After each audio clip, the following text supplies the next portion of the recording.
নিত্যম নরম সেবনম দেবীম সরস্বতীম লক্ষ্মীম ততদনদিয়তে নষ্ট পায় সহজস্য নিত্যম ভাগবতে শিবায় ভাগবতম উত্তমম শ্লোকে ভক্তি ভগবতী নষ্টে ওম তৎসৎ ওম তৎসৎ ওম তৎসৎ মুখম করতি বচনং কমলম বিঞ্জাতিকা তমহং বন্দে শ্রীগুরুম নমঃ বিষ্ণুপদে কৃষ্ণ কৃষ্ণায় বিদর্শনম শ্লোক জীবন ভগবত গীতা যথাযথ সবাই আমার সাথে পাঠ করবেন। আমি শ্লোকের তাৎপর্য যাওয়া শুধু যুবকটা পাঠ করে তারপরে দামোদর লীলা চলে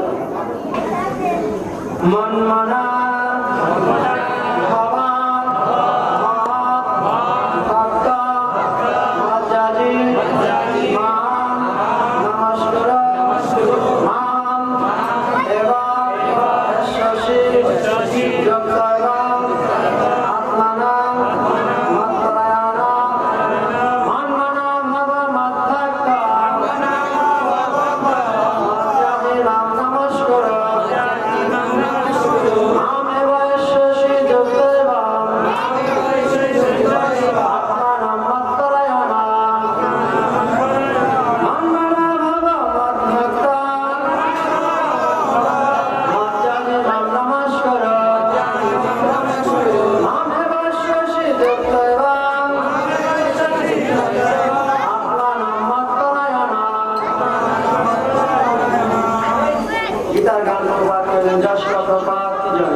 কিন্তু 75 জন সবাই একসাথে বলবেন। এটা না আপনারা পরে বুঝতে পারবেন যে আমরা অনেকে আছি যারা ভাষায় গীতা অধ্যয়ন করি না, পাঠ করি না, কিন্তু আজকে যত ক্লাসে আসছি আমার সাথে পাঠ করা মানে আপনাদের উপরেই একটা শ্লোক তার একটা শ্লোক পাঠ করা হয়ে গেল।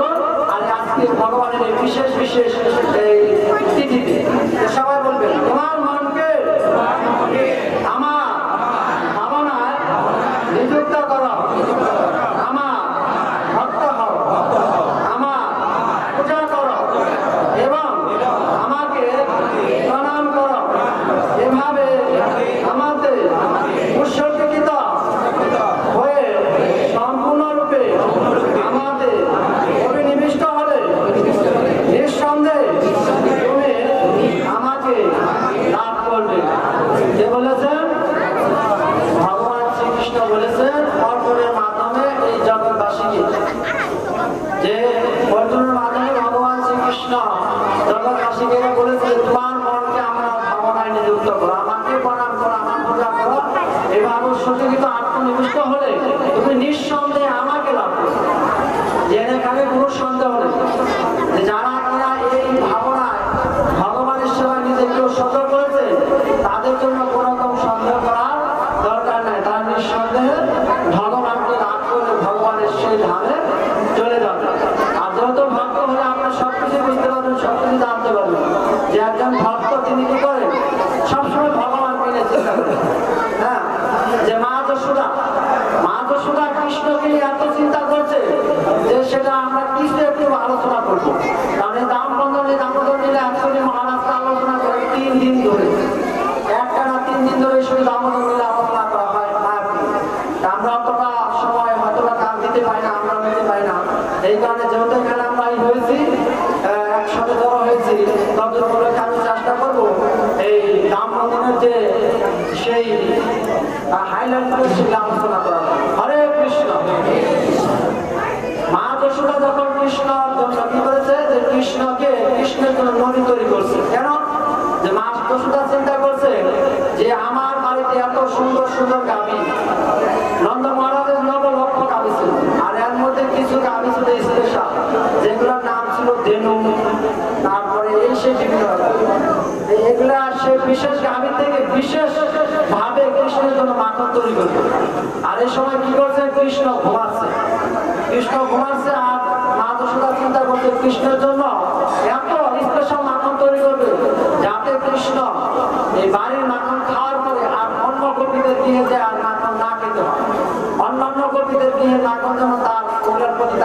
আসে, এত স্পেশাল মানুষ তৈরি করবে, এই চিন্তা করেছে।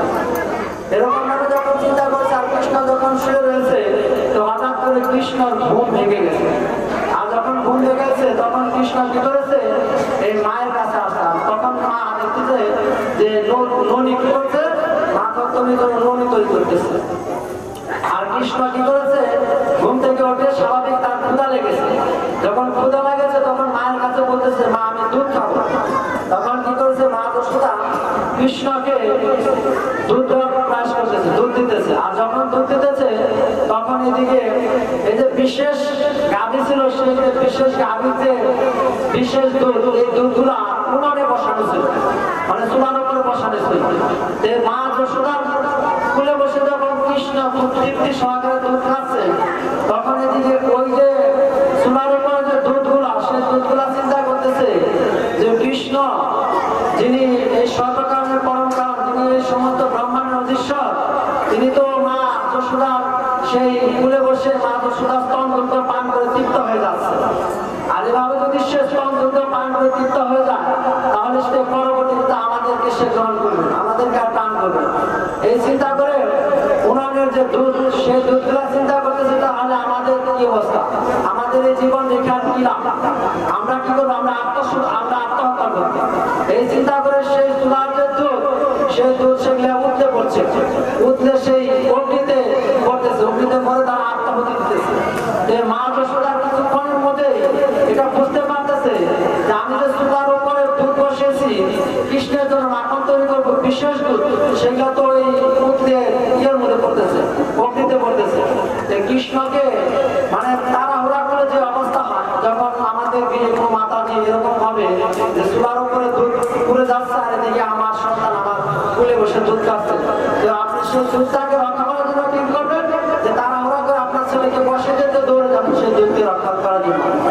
মা যশোদা একই রকম ভাবে দৌড়ে যখন সেই চুলার দুধকে রক্ষা করতে গেছে, এইদিকে কৃষ্ণকে দেখে তখন কৃষ্ণ একটু অভিমান হয়ে গেছে, রাগ হয়ে গেছে, যে কেন, যে আমার এখন পর্যন্ত সেই পরিতৃপ্ত ভাবে দুধ গ্রহণ করা হয়।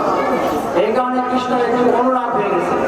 আর এদিকে যখন ওই দুধগুলা কৃষ্ণকে ছেড়ে যখন মা যশোদা দৌড়ে গেছে, তখন ওই অগ্নিতে পড়া বন্ধ করে দিয়েছে দুধ। আর ওই দুধ অগ্নিতে পরে বন্ধ করে দিয়ে চিন্তা করতেছে যে আমরা অনেক বড় অপরাধ করে ফেললাম। কিরকম অপরাধ করে ফেললাম, যে কৃষ্ণ মা যশোদা সেই স্তন দুধে এত আনন্দ সহকারে প্রীতি সহকারে গ্রহণ করতেছে, আর আমি সেই সেবাটাকে মা যশোদা সেই সেবাটার মধ্যে বাধা বিঘ্ন সৃষ্টি করবো, এটা আমার অনেক বড় মস্ত বড় অপরাধ হয়ে গেল। এটা দুশ্চিন্তা করতেছে। এখন এখানে অনেকের প্রশ্ন আসতে পারে যে দোষ কি কথা বলতে পারে? হ্যাঁ, কথা বলতে পারে, কারণ চিন্ময় জগতের সবকিছু চিন্ময়। আমাদের শিল প্রভুপাদ, যাকে ইসলামে আমরা বলি যে জগৎগুরু শিল প্রভুপাদ, জগৎগুরু এই কারণেই বলা হয় যে এই প্রভুপাদ হলেন জগতের শিক্ষাবাসী। প্রভুপাদ যদি আজকে শিক্ষা না দিত, তাহলে আমি আপনি এখানে বসে এত সুন্দর প্রতিমদন নীলা এই ভাগবত কথা আস্বাদন করতে পারতাম না। এই দামোদর নীলাটা হলো সম্পূর্ণ ভাগবতের সেই দশম স্কন্ধে, যেটা কিনা অন্য সময় আলোচনা করা হয় না, একমাত্র এই মাসে, এই দামোদর মাসে এই নীলাটা আলোচনা করা হয়। যার কারণে সেই প্রভুপাদ একটা উদাহরণ দিয়েছে যে সেই ভগবত ধামে আমরা তো এখানে মাতাজিরা কি করে চুলায় অন্ন বসিয়ে দিয়ে এই অন্যান্য গৃহের কাজ চালে, আবার কতক্ষণ পরে গিয়ে কি করে সেই একটা অন্ন নামিয়ে দেখে যেটা সিদ্ধ হয়েছে কিনা, এরকম তারা এই জন্মগতি দেখে। কিন্তু ভগবত ধামে এরকম না। ভগবত ধামে মা যশোদা কি করে, মা যশোদা চুলার উপর অন্ন বসিয়ে তারপরে ওই বাড়িতে তার এত গাভী বিভিন্ন কাজকর্ম করে গৃহে, তারপরে দূরে থেকে অন্যকে জিজ্ঞেস করে জন্ম তুমি কি এখন সিদ্ধ হয়েছ, আর অন্য কথা বলে যে হ্যাঁ আমি সিদ্ধ হয়েছি, আর সিদ্ধ না হলে বলে না আমি এখনো সিদ্ধ হই না। এরকম ভাবে সেই দুধ চিন্ময়, ওখানকার দুধ, এই দুধ তারপরে দড়ি, এটা কথা বলতে পারে। মা যশোদা যে দড়ি দিয়ে বাড়ছে, সেই দড়ি কথা বলতে পারবে, দুধ কথা বলতে পারবে। তারপরে এই যে বিপ্রতিশীল ফল ফলা, যেগুলা তারা কথা বলতে পারবে। তারা 12 মাস দুধ দিবে, 12 মাস গাছের ফল দিবে। এরকম চিন্ময় জগৎ, এগুলো ভগবত ধামের এরকম সবকিছু চিন্ময়। মানুষগুলো একরকম থাকবে, যে সেই ভগবানের মধ্যে একরকম 25 বছর নব যৌবন অংশ এরকম থাকবে। তারা কখনো বৃদ্ধ হবে না, তাদের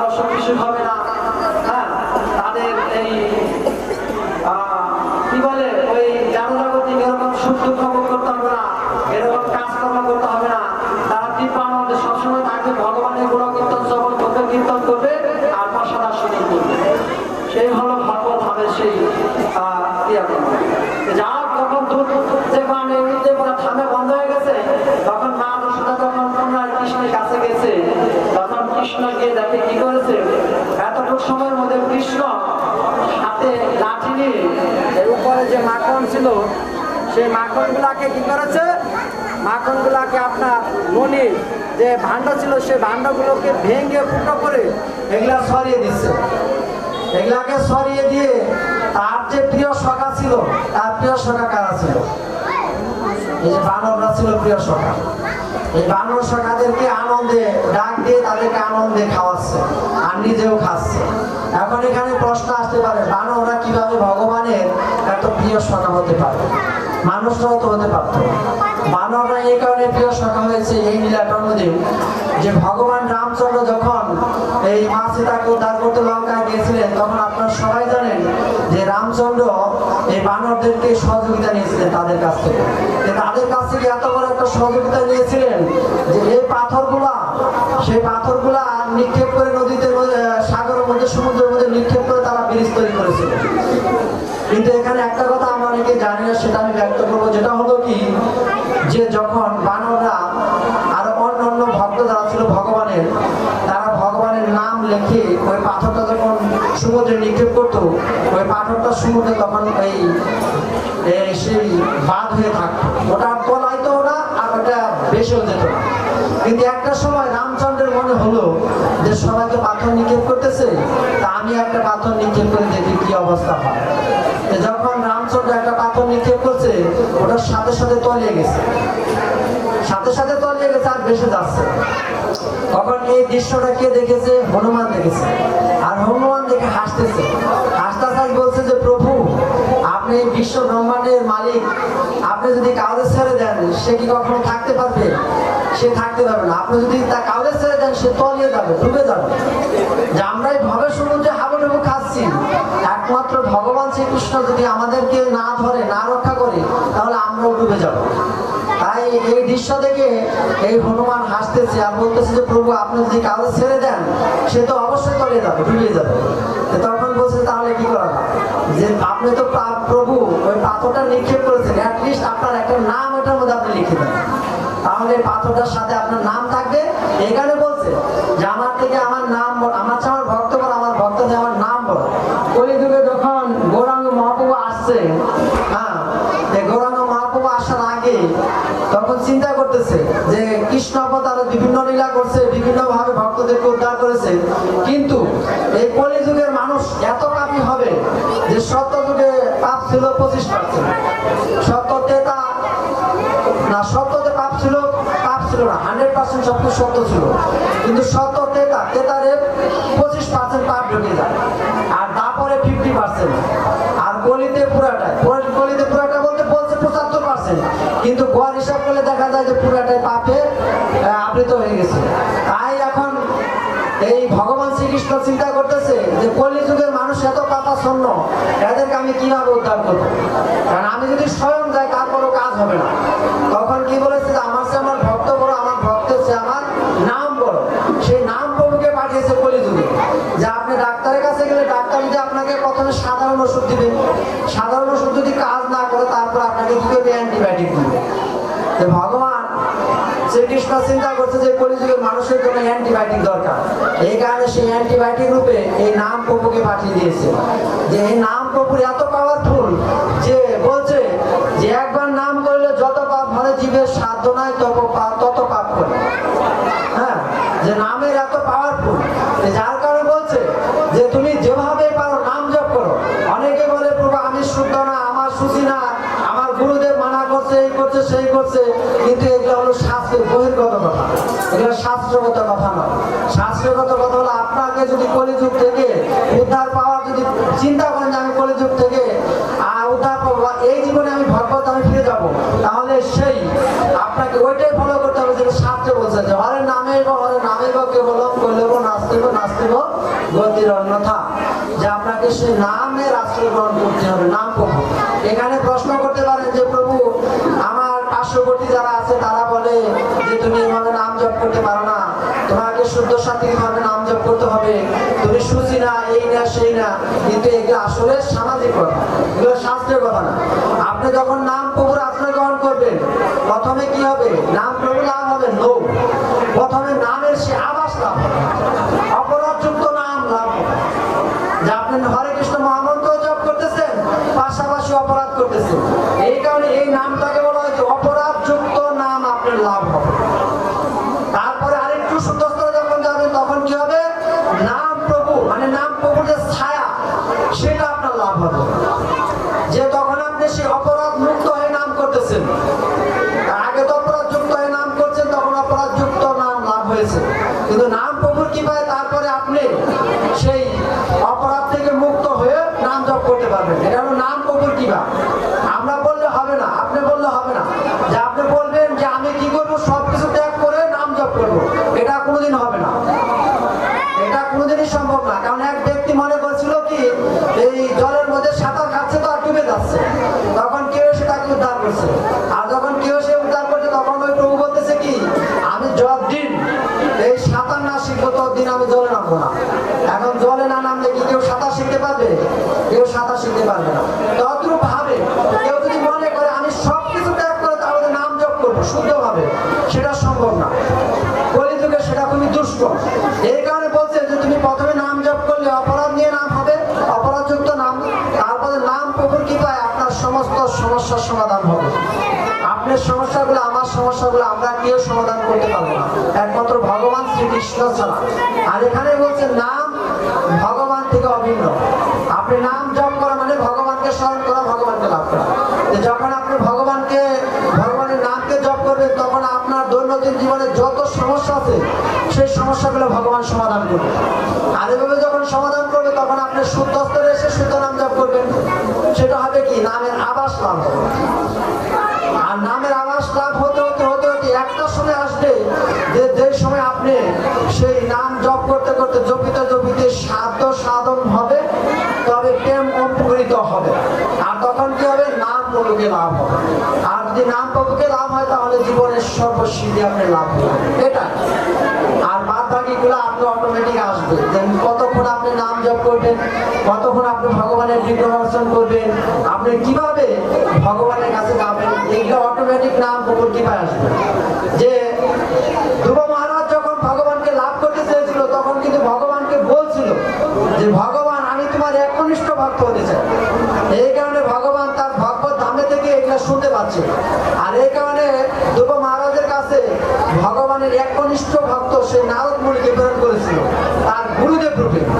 আমাদের ভিতরে মনোবাঞ্ছা যদি এরকম হয় যে আমরা ভগবানের একনিষ্ঠ ভক্ত হবো, ভগবানের একনিষ্ঠ ভক্ত হয়ে শুদ্ধ নাম জপ করবো, তাহলে ভগবান আমাদের কাছে সেই শুদ্ধ গুরু বৈষ্ণব পাঠিয়ে দিবে আমাদের গুরু রূপে।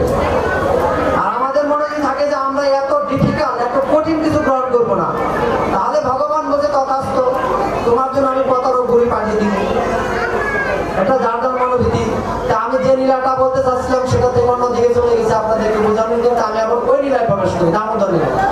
দুধ যখন উঠলে যাচ্ছে তখন মা যশোদা যাওয়ার পর দুধ বন্ধ হয়ে গেছে। বন্ধ হয়ে দুধ চিন্তা করতেছে যে আরে আমরা তো অপরাধ করে ফেলেছি।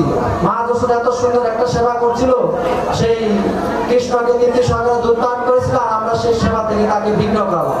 আর মা যশোদা এদিকে এসে দেখে যে কৃষ্ণ সেই ননির মাখন ভাণ্ড ভেঙে কি করছে, বানরদের খাওয়াচ্ছে আর নিজে সরে করে দিচ্ছে। মা যশোদা একটু ক্রুদ্ধ হয়ে কি করছে, এই কৃষ্ণের পিছে দৌড়াচ্ছে, কৃষ্ণকে আজকে সে সাজা দিবে, শাস্তি দিবে। কেন? যে সে এরকম অনিষ্টাচার কেন করলো, তার জন্য তো আমি তৈরি করতেছি। যখন কৃষ্ণকে ধরার জন্য ছুটাচ্ছে, ধরেছে ধরে ধরে ধরে, আর সেই ঘটনাটা ঘটতেছিল এই কার্তিক মাসে। যার কারণে এই কার্তিক মাসটা এত মাহাত্ম্যপূর্ণ, এত বিশেষ বিশেষ গুরুত্বপূর্ণ। এটাকে ভক্তদের জন্য বলা হয় এটা হলো ধর্ম মাস। আবার এই মাসে ভগবান রামচন্দ্র মা সীতাকে লঙ্কা থেকে উদ্ধার করে এই মাসে অযোধ্যা নিয়ে আসছিল। এই কারণে ইন্ডিয়াতে অযোধ্যাতে কি করেছিল, অযোধ্যাবাসীরা এই মা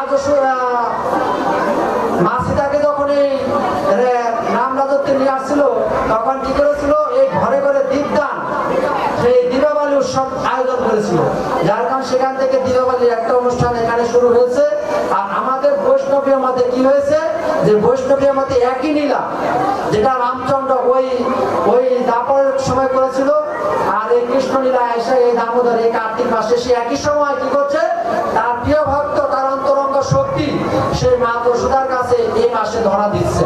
যে অনেক দৌড়া করার পরে যখন দেখছে কৃষ্ণ যে আমার মা অনেক দৌড়াচ্ছে, অনেক চেষ্টা করেছে, তখন একটা সময় কি করেছে, মা যশোদার কাছে কৃষ্ণ ধরা দিয়েছে। আর কৃষ্ণ যখন ধরা দিয়েছে, ধরা দেওয়ার পর এখন কৃষ্ণকে মা যশোদা বাদ একটা উদকলের সাথে কোথাও কিছু খোঁজাখুঁজির পর একটা উদকল পেয়েছে, সেই উদকলের সাথে কৃষ্ণকে বাঁধার প্রয়াস করেছে এখন মা যশোদা। মা যশোদা যখন কৃষ্ণকে বাঁধতে গেছে, প্রথমে কি করেছে, তার গৃহের যে দড়িগুলা সেই দড়িগুলা দিয়ে বাঁধার চেষ্টা করতেছে। তার গৃহে কতগুলা দড়ি ছিল, একটা, দুইটা, 9টা, 10টা, 12টা, 9 লক্ষ দড়ি ছিল। নন্দ মহারাজের 9 লক্ষ গাভী ছিল আর 9 লক্ষ দড়ি ছিল। শুধু 9 লক্ষ দড়ি নয়, ওই দড়ির সাথে গায়ের সাথে ওর বাছুর ছিল, সেই বাছুরের দড়ি, সেই 9 লক্ষ গাভীর দড়ি দিয়ে কৃষ্ণকে বাঁধার প্রয়াস করতেছে। আমরা কি করবো কখনো এরকম? কখনোই করবো না। আমরা তো ভগবানের জন্য সুলামালা জপ করি না, 2 ঘন্টা সময় লাগে। আর মা যশোদা কত প্রয়াস করতেছে কৃষ্ণকে বাঁধার জন্য, কত চেষ্টা করেছে, হ্যাঁ, যে কত পরিশ্রম করতেছে। বলছে যে কষ্ট না করলে কৃষ্ণ লাভ হবে না, কষ্ট করতে হবে আপনাকে। আপনি যদি মনে করেন যে আমি ভগবত ধামে ফিরে যাব, ভগবানের সে আলো আমি ভগবত ধামে ফিরে যাবো, তাহলে আপনাকে অবশ্যই ত্যাগ করতে হবে। ত্যাগ না করলে, কষ্ট না করলে আপনি কৃষ্ণকে লাভ করতে পারবেন না। এই বৃন্দাবনের যে গোপীরা ভগবান শ্রীকৃষ্ণের সাথে যে এত তাদের এই প্রগাঢ় ভালোবাসা ছিল, প্রেম ছিল, ভগবানের এত প্রিয় ভক্ত ছিল গোপিকারা, তারা কি শুধু আমাদের মতো ভগবানের নাম জপ করতো? নো, তাদের সংসার ছিল, তাদের সংসার ছিল। সংসারের সমস্ত কাজ ছেড়ে তারপরে তারা কৃষ্ণ প্রীতির উদ্দেশ্যে কৃষ্ণকে আনন্দ প্রদান করার জন্য তারা কৃষ্ণ সেবা করতো। আমাদের ওরকম গোপীদের মতো হতে হবে। বলছে তারা হলো শ্রেষ্ঠ ভক্ত। আমাদের গৃহের সমস্ত কর্মাদি সেরে তারপর কৃষ্ণ সেবা করতে হবে, তাহলে আমরা কি করতে পারবো? বলছে যে যেমন কর্ম তেমন ফল। আমাদের কর্মটা যেরকম হবে সেরকম ফল লাভ হবে। পূর্বে জীবনে যেরকম কর্ম করেছি সেই অনুপাতে ইহজন্মে আমাদের সেই ফল লাভ হচ্ছে। আর ইহজন্মে যেরকম কর্ম করব, পরবর্তী জীবনে ওরকম ফল লাভ হবে। যে যেমন কর্ম তেমন ফল। মা যশোদা যখন কৃষ্ণকে বাঁধার প্রয়াস করছে এই 9 লক্ষ গাভীর দড়ি দিয়ে, কিন্তু কৃষ্ণকে বাঁধতে পারছে না। সবসময় এই 2 আঙ্গুল শর্ট করতেছে, 2 আঙ্গুল। এই 9 লক্ষ গাভী, তারপরে গাভীর যে বাছুর সেই বাছুরের দড়ি, তারপর আবার এই রাধারানী মানে বিশ্ববানু, এই রাধারানীর গৃহে, তার বাবার গৃহে, বিশ্ববানুর গৃহে যত গাভী ছিল সেই সমস্ত গাভীর দড়ি এগুলো আনছে, বাছুরের দড়ি এগুলো আনছে, গোপিকাদের বাড়ি থেকে দড়ি আনছে। এগুলো আনার পরে কৃষ্ণকে বাঁধার প্রয়াস করতেছে মা যশোদা। কৃষ্ণ তো মনে মনে হাসতেছে। কেন? কৃষ্ণ ভাবতেছে যে আমি সাধারণ কোনো মানুষ নই, সাধারণ কোনো ব্যক্তি নই যে আমাকে সাধারণ দড়ি দিয়ে বাঁধবে। আমি হলাম এই বিশ্ব ব্রহ্মাণ্ড অধীশ্বর, সর্বকারণের পরম কারণ। আমাকে বাঁধার জন্য আমি তো সুপার স্পেশাল, আমার জন্য স্পেশাল কিছু লাগবে, স্পেশাল দড়ি লাগবে, এছাড়া আমাকে বাধা যাবে না। যে বলছে কৃষ্ণ লীলায় যখন এই অনন্ত নাগের সেই ফণায় কৃষ্ণ নৃত্য করবে, এই নৃত্য অনন্ত নাগের ফণায় তো কৃষ্ণ দাঁড়িয়েছে, মূল নায়ক দাঁড়িয়েছে। দাঁড়ানোর পরে কি হয়েছে, স্বর্গলোক থেকে তারা স্বর্গের দেবতারা তারা মৃদঙ্গ, খরতাল, কুরতাল সবকিছু বাজায় যাচ্ছে। কিন্তু এখন এই যে মূল নায়ক সে কি এমনিতে নাচবে? লোক সেখানে মূল নায়িকার অপেক্ষায় রয়েছে যে কখন রাধারানী আসবে আর রাধারানীকে দেখবে, আর তখন কৃষ্ণ নৃত্য করা শুরু করবে। যতক্ষণ পর্যন্ত নায়িকা না আসছে ততক্ষণ পর্যন্ত নৃত্য করছে না। একই রকম ভাবে এখানে দামোদর লীলায় দেখা যাচ্ছে যে মা যশোদা যখন এভাবে প্রয়াস করতেছে, সমস্ত গোপিকারা আসছে, রাধারানী আসছে, রাধারানীর দিকে তাকিয়ে কৃষ্ণ ইশারা দিচ্ছে, বলছে যে আমি আসলে সাধারণ কেউ নই, হ্যাঁ, আমাকে যে দড়ি দিয়ে মা বাঁধার চেষ্টা করতেছে এই দড়িগুলো আমার মন মতন হয় না, এই দড়িতে আমি বাধা পড়বো না। তুমি এক কাজ করো, আমার স্পেশাল একটা দড়ি দাও। যে কি করো, যে তোমার চুলের যে ফিতাটা রয়েছে, রাধারানীকে বলছে তোমার চুলের যে ফিতাটা রয়েছে ওই ফিতাটা তুমি মা যশোদার কাছে দিয়ে দাও। এই কথা যখন বলছে, রাধারানী একটু চিন্তা করতেছে যে মা যশোদা একটু লাজুকে বলছে, যে কৃষ্ণ বলছে না না, ওটা তুমি দিয়ে দাও, ওটা না দিলে আমি বাধা পড়বে না। মা যশোদার কাছে যখন রাধারানী তার এই চুলের বাঁধার যে ফিতাটা, ওই ফিতাটা যখন দিয়েছে, আর ওটা দিয়ে যখন মা যশোদা কৃষ্ণকে বাঁধার চেষ্টা করেছে, আর কৃষ্ণ তখন বাধা পড়েছে। এখন এখানে প্রশ্ন আসছে যে কৃষ্ণকে বাঁধতে এত দেরি কেন লাগে? অনেক সময় লাগছে। তাই বলছে যে এখানে কৃষ্ণকে যখন বাঁধবে তখন এক হলো কৃপা শক্তি, আরেক হলো এই 15 জন, আরেকজন 15 জন ছিল। কৃপা শক্তি আর 15 জন এরা মিটিং হচ্ছে, এই মিটিং কেউ দেখতেছে না, এটা একমাত্র কৃষ্ণ দেখতেছে। কেন? যে একদল বলতেছে কৃষ্ণ বাধা পড়বে, আরেক দল বলতেছে না কৃষ্ণ বাধা পড়বে না। তারা এই তর্ক বিতর্কে আসার পরে একটা সময় তাদের কি বুদ্ধি হয়েছে যে না, কৃষ্ণকে বাধা পড়তে হবে, কৃষ্ণ বাধা পড়তে হবে।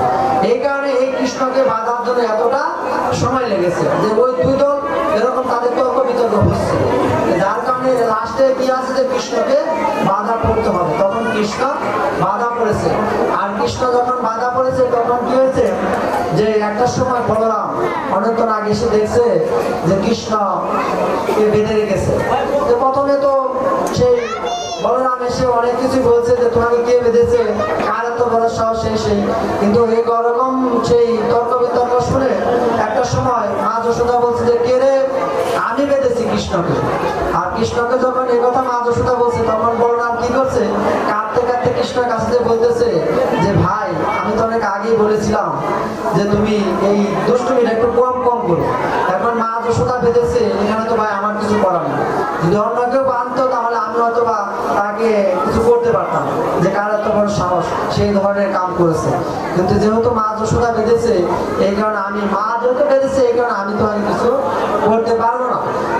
কৃষ্ণ কি করেছে, সেই উদকলটাকে নিয়ে এই নন্দ মহারাজের গিয়ে দুটো অর্জুন বৃক্ষ ছিল, সে অর্জুন বৃক্ষটার মাঝখান দিয়ে গিয়ে এই অর্জুন বৃক্ষ দুটাকে ধাপাস করে উপড়ে ফেলেছে। উপড়ে ফেলে দেওয়ার পরে ওখান থেকে সেই দুইজন মহাত্মা তারা বেরিয়ে এসে কৃষ্ণকে প্রণাম করে, তাও কোনো সেই ধর্মী শক্তি এসে কৃষ্ণকে এই মারার জন্য প্রয়াস করতেছে। এরকম ভেবে দৌড়ে এসে মা যশোদা কৃষ্ণকে তুলে নিয়েছে। আর নন্দ মহারাজ এসেছে, আসার পরে বলছে যে হয়তো ভাইরা কৃষ্ণের কিছু হয় না, যে কৃষ্ণের যেহেতু কিছু হয় না, আমাদের কোনো চিন্তা করার কোনো দরকার নেই। এইভাবে তারা নীলাই করেছে। আর আজকের যে অন্নকূট উৎসব, এটা কৃষ্ণের ইচ্ছা ছিল। কৃষ্ণের ইচ্ছা ছিল কেন, যে নন্দ মহারাজ প্রতি বছর কি করতেন, এই দেবরাজ ইন্দ্রের একটা পূজা করতেন। এই মাসে, কার্তিক মাসে দেবরাজ ইন্দ্রের একটা পূজা করতেন। কৃষ্ণ এক সময় বলতেছে এই বছরের ন্যায়ও সেই পূজার অনুষ্ঠানটা করা, ইন্দ্র পূজার অনুষ্ঠানটা করার আয়োজন করা হয়েছে।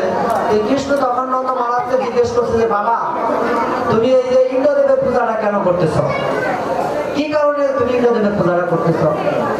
তখন নন্দ মহারাজ বলছে যে না, এটা আমাদের করা উচিত, কারণ আমার ইন্দ্র আমাদেরকে বৃষ্টি দেয়, অনেক কিছু ইন্দ্র থেকে আমরা পাই, এই কারণে আমার ইন্দ্র পূজা করা উচিত। তখন কৃষ্ণ বলছে যে তুমি এটা চিন্তা করতেছো। এভাবে কৃষ্ণের সাথে নন্দ মহারাজ অনেক তর্ক বিতর্ক হয়েছে। কিন্তু একটা সময় কৃষ্ণ একটা উদাহরণ দিয়েছে নন্দ মহারাজকে, যে আচ্ছা বাবা, এই সমুদ্রে কি বৃষ্টি হয়, সমুদ্রে যে বৃষ্টি হয়, সমুদ্রের কি এই জলের প্রয়োজন আছে? হয় না, সমুদ্রের কোনো জলের প্রয়োজন নাই। তাহলে সমুদ্র কি কখনো চাচ্ছে যে আমাকে জল দাও, কারণ এমনিতে তার জলের ভরা। তাহলে আমরা কেন চাচ্ছি? আমাদের তো কোনো দরকার নেই যে আমরা কেন জল চাবো, এগুলো অটোমেটিক বৃষ্টি হবে, আমাদের কোনো প্রয়োজন। আমাদের কি প্রয়োজন, যে আমাদের প্রয়োজন হলো আমরা গাভী, যেহেতু আমরা গাভী পালন করি, তদ উপলক্ষে আমাদের গাভীদের সুরক্ষার জন্য আমাদের কি দরকার আছে, এই গোবর্ধন। যে গোবর্ধন পর্বতের সেই ঘাস খেয়ে আমাদের গাভী বড় হয়, গাভীগুলো লালন পালন হয়, গাভী দুধ দেয়। আর গোবর্ধন আমাদেরকে বিভিন্ন ভাবে এই গাভীদের সুরক্ষা দেয়। এই কারণে আমার ইচ্ছা হয় যে বাবা এক কাজ করো, তুমি গোবর্ধনের পূজা করো। তখন এইভাবে যখন বিশেষভাবে সেই যুক্তি দেখিয়েছে, তখন নন্দ মহারাজ একটা সময় রাজি হয়েছে যে ঠিক আছে, আমরা তাহলে গোবর্ধন পূজা করবো। যেটা আজকে এই অন্নকূট উৎসব, যেটা এই গোবর্ধন পর্বত সাজানো হচ্ছে, ভিতরে অন্ন দিয়ে শুধু। এখানে মহাত্মারা সেই আশ্চর্য গুরুবর্গরা ব্যক্ত করেছেন যে আজকের যে এই গোবর্ধন, এটা পরিক্রমা করা আর বৃন্দাবনের যে গোবর্ধন পরিক্রমার মধ্যে কোনো তফাৎ নেই, একই ফল লাভ হবে। সেই 24 কোষ গোবর্ধন পরিক্রমা করলে বৃন্দাবনে গিয়ে যে ফল লাভ হবে। আজকে আপনার আনুষ্ঠানিকভাবে যে এই গোবর্ধন সাজানো হচ্ছে সেটা পরিক্রমা করার ফলেও আপনাদের একই ফল লাভ হবে। আর সেটা সবকিছু হচ্ছে একমাত্র আমাদের শিল প্রভুপাদের কৃপা। যে প্রভুপাদ আমাদেরকে এই শিক্ষাগুলো দিয়েছে, যে রথযাত্রা, এই অন্নকূট, গোবর্ধন উৎসব, গৌর পূর্ণিমা, শ্রীকৃষ্ণ উৎসব, এরকম ভাবে এই বিভিন্ন উৎসবের মাধ্যমে আমরা আমাদের সেই ভক্তিলতা বীজকে আরো বেশি বেশি করে বর্ধিত করতে পারি, আমাদের ভক্তিটাকে আরো বেশি বেশি করে ডেভেলপমেন্ট করতে পারি। যে এই বিশেষ বিশেষ দিনে যদি কেউ বিশেষ বিশেষ ভাবে ভগবানের সেবা করে তাহলে ভগবান বেশি বেশি সন্তুষ্ট হন। বলছে যে অন্য দিনে যদি এক মালা জপ করেন তার ফলে এক মালায় হবে, কিন্তু এই দামোদর মাসে, কার্তিক মাসে যদি কেউ এক মালা জপ করে তার ফল হবে 10 মালা। হ্যাঁ, যে কেউ যদি একবার সে দীপদান ভগবানকে দান করে তাহলে এর ফল অনেক, যে তাকে আর পুনরায় জন্মগ্রহণ করতে হবে না। হ্যাঁ, এটা হলো বিশেষ বিশেষ দিন। সে বিশেষ বিশেষ দিন, বিশেষ বিশেষ তিথি, একাদশী ব্রত, একাদশী ব্রত যদি কেউ পালন করে তাহলে কি হবে, যে একাদশী ব্রত পালন করে এরকম একাদশী আছে যে আপনি এখান থেকে একাদশী ব্রত পালন করতেছেন, আরো দিক থেকে আপনার সেই পূর্বপুরুষরা যারা নরক যন্ত্রণা ভোগ করতেছে তারা সেই নরক যন্ত্রণা থেকে মুক্তি লাভ করে ভগবত ধামে চলে যাচ্ছে। কারো পুত্র সন্তান হচ্ছে না, একনিষ্ঠ ভাবে সেই পুত্র একাদশী ব্রত পালন করতেছেন, ভগবান আপনার নিয়ে পুত্র সন্তান দান করতেছে। আজ যে একাদশী ব্রত, তিনি একাদশী ব্রত পালন না করেন তাহলে আমাদের জীবনের সবচাইতে বড় বড় পাপ গ্রহণ করতে হয়। মাতৃহত্যা পাপ, যে মাতৃগর্ভে আমরা 10 মাস 10 দিন ছিলাম, সেই মাতৃহত্যার পাপ গ্রহণ করতে হবে, পিতৃহত্যার পাপ গ্রহণ করতে হবে, ব্রাহ্মণ হত্যার পাপ গ্রহণ করতে হবে, বৈষ্ণব হত্যার পাপ গ্রহণ করতে হবে, গাভী হত্যার পাপ গ্রহণ করতে হবে যদি একাদশী দিনই একাদশী ব্রত পালন না করে। এই কারণে সবারই উচিত কি একাদশী ব্রত, এগুলোকে মাধব তিথি বলা হয়, সেই মাধব তিথিগুলো পালন করা উচিত। হ্যাঁ, আর ভগবানের যে বিশেষ বিশেষ দিন, সেই দিনগুলোর মধ্যে বিশেষ বিশেষ ভাবে সেগুলো পালন করা উচিত। একটা একাদশী, একটা রাধা অষ্টমী পালন করলে কি হয়, একটা রাধা অষ্টমী ব্রত মানে কতক্ষণ সময় উপবাস থাকে, অর্ধবেলা। এই অর্ধবেলা একটা রাধা অষ্টমী পালন করলে কি হয়, 1 লক্ষ একাদশী ব্রতের ফল লাভ হয়। কিন্তু আমরা এগুলো অনেকে জানি না, করি না। আমরা অনেকে কি করি, একটু খান খাইলে নিয়ে করি না, এই অন্য হাত দেখায় আমার এই সমস্যা ওই সমস্যা। কিন্তু সমস্যা বাবা সবসময় থাকবে। মৃত্যুর জন্ম থেকে শুরু করে মৃত্যুর একদিন এক মুহূর্ত আগ পর্যন্ত সমস্যা থাকবে। শুধু তাই নয়, এই ব্রহ্মলোক পর্যন্ত, স্বর্গ থেকে ভূভুব শতলোক জনলোক মানে শতলোক ব্রহ্মলোক পর্যন্ত এই সমস্যা থাকবে। স্বয়ং ব্রহ্ম এই সমস্যা দ্বারা জর্জরিত, কিন্তু কম আর বেশি। যা হোক, আমাদের কি করতে হবে, আমাদের সেই ভগবানের সেবা করতে হবে, ভগবানের সেবা তৎপর হতে হবে, একাদশী ব্রত পালন করতে হবে, নাম জপ করতে হবে, এই জন্মাষ্টমী পালন করতে হবে, গৌর পূর্ণিমা পালন করতে হবে, নৃসিংহ চতুর্দশী। আর আজকে যে অন্নকূট, অন্নকূটে তো কোনো উপবাস নাই, রথযাত্রায় কোনো উপবাস নাই। অন্নকূটে যদি কেউ এই অংশগ্রহণ করে তাহলে যে সেই গোবর্ধন পরিক্রমা করে তাহলে সে বৃন্দাবনের একই ফল লাভ হবে। আর যেটা বলছিলাম যে একটা প্রদীপ যদি দান করে এই মাসে, তাহলে তার এই বংশ যদি কেউ নরক যন্ত্রণা ভোগ করে তারা নরক যন্ত্রণা থেকে মুক্ত লাভ করে ভগবত ধামে চলে যাবে। এর থেকে আর কি চান আপনারা, যে আপনার পিতা মাতা দাদা দিদি তারা তো ওখানে গিয়ে কষ্ট ভোগ করতেছে, আর তারা আপনাদের আশায় রয়েছে যে আমার বংশের কেউ যদি আজকে আমাকে একটু কৃপা করতো, কেউ যদি আজকে একটা প্রদীপ দান করতো তাহলে আমি এই যন্ত্রণা থেকে মুক্তি লাভ করতাম। আজকের এই দিনে যদি একটা ব্রত কেউ পালন করতো, একাদশী ব্রত, তাহলে আমি মুক্তি লাভ করতাম। এখানে তো আমরা কি করে 3 বেলা আহার গ্রহণ করি, কিন্তু নরকে তো যেই যাবে, আমার বাপ যাক আমার দাদা যাক, তাদেরকে 3 বেলা আহার দিবে না, তাদেরকে সারা বছর শাস্তি দিবে। বিভিন্ন কর্ম অনুযায়ী, বিভিন্ন পাপ অনুযায়ী তাকে শাস্তি ভোগ করতে হবে, অপরাধ অনুযায়ী। কিন্তু বছরে একটা দিন তাকে সুযোগ দিবে। কোন দিনটা? সেই দিনটা হলো আপনার যেদিন উনি মৃত্যুবরণ করেছে। এই মৃত্যুবরণ করেছে না, অনেকে বলে না যে পিণ্ডিদান অনুষ্ঠান, এই পিণ্ডিদান অনুষ্ঠানটা কেন আমাদের করা উচিত? এটা বংশানুক্রমিক বাধ্যগত। কেন করা উচিত? যে ওই যেদিন মারা গেছে ওই দিনটা যমরাজ বলবে যে আলাদা একটা ঘর আছে, সেই আলাদা একটা ঘর একটা রুমে নিয়ে বলবে যে আজকে দেখো তোমার বংশে তুমি তো এই যে টাকা পয়সা ধন সম্পদ, এই যে পুত্র ছেলে মেয়ে রেখে এসেছ, দেখো কেউ তোমাকে আজকে খাবার দেয় কিনা, তোমাকে কেউ প্রসাদ ভোজন করায় কিনা। যদি করায় তাহলে তোমার ভাগ্য, আর যদি না করায় তাহলে তোমাকে পুনরায় আবার শাস্তি ভোগ করতে হবে। তখন উনি এসে বসে থাকবে আপনাদের সবার দিকে তাকিয়ে যে আমার ছেলে ও অফিস কাজে ব্যস্ত, আমাকে ভুলে গেছে। আমি এই দিনে যে মৃত্যুবরণ করেছি ভুলে গেছে। আজকে এই দিনে যে আমাকে সেই ভগবত প্রসাদ আস্বাদন করাইতো, যেটা পিণ্ডিদান মানে কি, যে ভগবান বিষ্ণুকে সেই রাজভোগ নিবেদন করে সেই প্রসাদটাকে বলা হয় পিণ্ডিদান। সেই প্রসাদটা আপনার পিতার উদ্দেশ্যে, দাদার উদ্দেশ্যে, মাতার উদ্দেশ্যে মানে নিবেদন, মানে গঙ্গায় ভাসে দেয়, এটাকে পিণ্ডিদান বলে। আনুষ্ঠানিকভাবে যতটুকু পালন করে ওইটাকে পিণ্ডিদান, ওই গঙ্গায় ভাসে দিন, ওইটা আপনার পিতা ওখান থেকে পাবে। ওই যে রুমে বসে রাখছে জমরাজা, ওখান থেকে সে পাবে। আর যদি ভগবত প্রসাদ তাকে প্রদান করেন তাহলে জমরাজা বলবে যে এ তো উদ্ধার লাভ করলো, আর সমস্ত পাপ পায়ে গেছে, আগে ভগবত আমি পাঠিয়ে দাও। এখন ওখানে অনেকের বিশ্বাস হবে না, যেটা কিভাবে সম্ভব। এটা সম্ভব। আমি আরেকটা নিয়ে বলবো, জগায় মাদায় এত পাপ করেছিল, এত পাপ করেছিল যে ব্যান্ডার আছে না, ব্যান্ডার আমাদের এখানে দলিল লেখে, এরকম এই পাপ লেখা লোক আছে। এরকম জগায় মাদার পাপ লেখতো কয়েকজনের। আর জগায় মাদার পাপ যারা ওই নোটিশ দিতে আসতো, তাদের এই লিস্ট নিয়ে ওই ব্যান্ডাররা নিজেরা জগা লেগে যেত। আর যাকে নিয়ে আসতো তাকে বলতে তুমি এত পাপের লিস্ট নিয়ে আসো, এই এত পাপের লিস্ট নিয়ে আসো না। তারা ওদিকে ঝগড়া লাগতো, কারণ এত বিরক্ত হয়ে গেছিল। এরকম রুম, বড় বড় 3টা রুম জগায় মাদার পাপ লিখতে লিখতে দলিল ভর্তি হয়ে গেছে।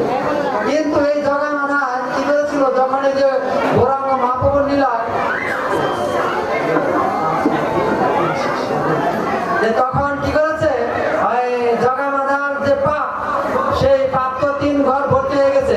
কিন্তু গৌরাঙ্গ মহাপ্রভু ওই যে মেরেছিস তো কান্দার বাড়ি, নিত্যানন্দ বাবুকে যখন বাড়ি মারছে, তিনি গৌরাঙ্গ মহাপ্রভু এসে কি করতে সুদর্শন চক্রকে আহ্বান করে জগায় মাদাকে বধ করবে।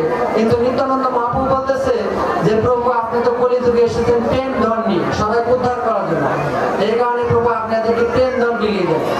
আর তখন এই কথা যখন গৌরাঙ্গ মহাপ্রভুকে স্মরণ করে দিয়েছে, তখন এই গৌরাঙ্গ মহাপ্রভু যখন জগায় মাদাকে গলায় জড়িয়ে ধরেছে, তখন কি হয়েছে, একদিকে গলায় যখন জড়ায় ধরেছে, ওদিক দিয়ে এই যে তার 3 রূপ যে পাপের যে লিস্ট, এই সমস্ত লিস্ট লেখাগুলা কি হয়েছে, যে লেখাগুলা সব ডিলিট হয়ে গেছে। চিত্তগুপ্তা দেখে কি খাতা বার করে এই লিস্টগুলা দলিল করে, যে খাতা ঠিকই আছে, দলিল ঠিকই আছে, কিন্তু লেখা নাই, সব সাদা, সমস্ত পাপ ডিলিট হয়ে গেছে, একমাত্র গৌরাঙ্গ মহাপ্রভুর স্পর্শে। তদ্রূপ ভাবে এরকম সমস্ত পাপ আপনার ডিলিট হবে। কেউ যদি আজকে থেকে চিন্তা করে যে কালকে থেকে আমি ভগবানের সেবা গ্রহণ করবো, কালকে থেকে আমি ভগবানের নাম জপ করবো, তাহলে আপনার জীবনের সমস্ত পাপ এরকম ডিলিট হবে, ডিলিট। হরে কৃষ্ণ, হরি বল। আমি এখানে আজকে বিশ্রাম দিচ্ছি, আমাদের এখন ভোগারিতে হবে, তারপর আপনারা কন্টিনিউ সেই গোবর্ধন পর্বত অনুষ্ঠানে অংশগ্রহণ করবেন, সেটাকে পরিক্রমা করবেন। প্রভুরা হয়তো আপনাদেরকে নির্দেশ দিবে 4বার আপনারা পরিক্রমা করবেন। আর পরিক্রমার মধ্যে কি করবে, যারা প্রভুজিরা আছে এরা প্রথমে 4বার ঘুরবে, তারপরে মাতাজিরা আপনারা ঘুরবেন। যেহেতু জায়গা অনেক বড়, কোনোরকম ভেবুল্লা না করে সুন্দরভাবে আপনার অনুষ্ঠানটা ই করবেন। আর যখন ঘোরা শেষ হবে, ঘোরার পর দিয়ে আপনারা ডাইরেক্ট মহাপ্রসাদ গ্রহণ করবেন। হরি বল। জয় শ্রীমদ্ ভাগবত গীতা গ্রন্থরাজ কি, দামোদর লীলা কি,